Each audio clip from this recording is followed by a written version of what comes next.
अजब कलाकारी ले मनवा न भरे रानी रूपवा निहारी ले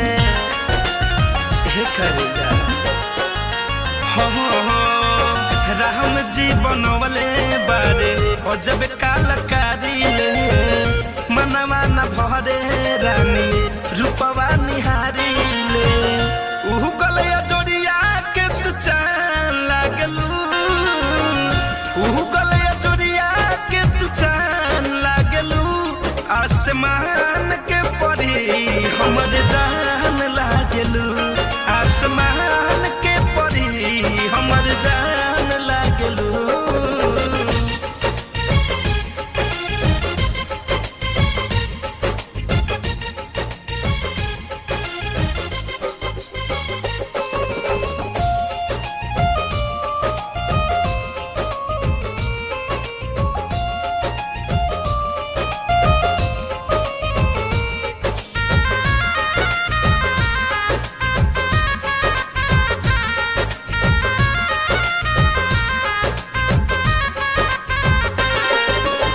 धर के धड़कन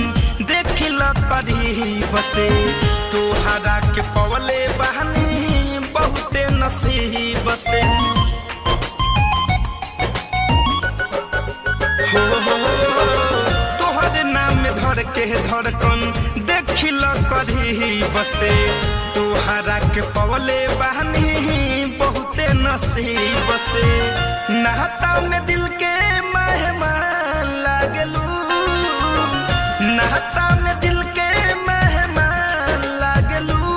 आसमान के परी हमर जान लागलू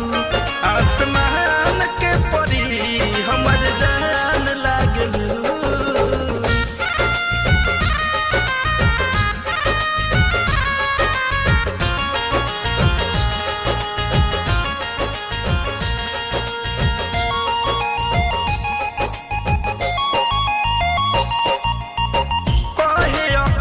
से जितेंद्र करे जात कारेलू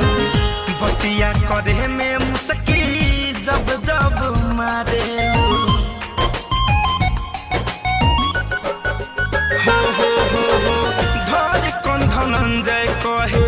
करे जात कारेलू बतिया करे में मुस्की जब जब मारेलू देख में बनारस के पान लागलू